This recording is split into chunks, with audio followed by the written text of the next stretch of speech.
हम बात कर रहे हैं प्राइम नंबर की कि प्राइम नंबर होता क्या है। तो अ number that can be divided exactly only by one और इटसेल्फ, जो कि क्या होता है, स्वयं से कटता है, एक से और स्वयं से कटता है, उन्हें हम क्या कहते हैं, अभाज्य संख्या यानी प्राइम नंबर कहते हैं। Prime number has two factor, यानी सिर्फ उसके दो ही गुणनखंड होते हैं। एग्जाम्पल में देख लीजिए 2, 3, 5, 7, 11। जैसे कि 2 है, ठीक है, वनली दो फैक्टर होंगे, कौन कौन से, एक या तो 1 से कटेगा और एक ये स्वयं से कटेगा यानी 2 से कटेगा, ठीक है। फिर 3 देख लेते हैं, 1 से कटेगा और एक 3 से कटेगा। वहीं अगर 4 का देखते हैं, ठीक है, तो यहाँ देखिए 1 से कटेगा, 2 से कटेगा, 4 से कटेगा, तो इसके कितने फैक्टर हो गए, 3, यानी मोर देन 2 फैक्टर। तो इसलिए ये 4 क्या है, प्राइम नंबर नहीं है। तो 2 प्राइम नंबर है, 3 प्राइम नंबर है, 5 प्राइम नंबर है ना।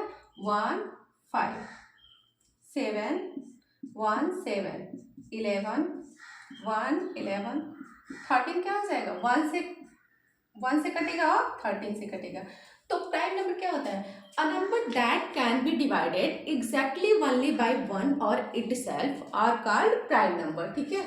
अब देखिए फॉर एग्जाम्पल में 2, 3, 5, 7 हो जाएगा, और इसको हिंदी में बोलते हैं अभाज्य संख्याएं। अभाज्य संख्याएं किन्हें कहते हैं, वे प्राकृतिक संख्याएं, ठीक है, वे प्राकृतिक संख्याएं जो कि स्वयं के अलावा और एक के अलावा किसी और से नहीं कटती हैं। तो क्या कह सकते हैं, वे संख्याएं जो स्वयं और एक के अतिरिक्त किसी और प्राकृतिक संख्या से विभाजित नहीं होती या नहीं कटती हैं, उन्हें हम क्या कहते हैं, अभाज्य संख्याएं कहते हैं। पहली अभाज्य संख्याएं, प्रथम 5 अभाज्य संख्याएं 2, 3, 5, 7, 11 है, ठीक है।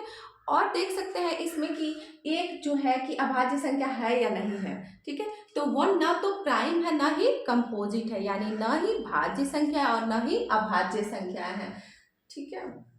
तो अभाज्य संख्याएं प्राइम नंबर को ही अभाज्य संख्या कहते हैं, समझ में आ रहा होगा।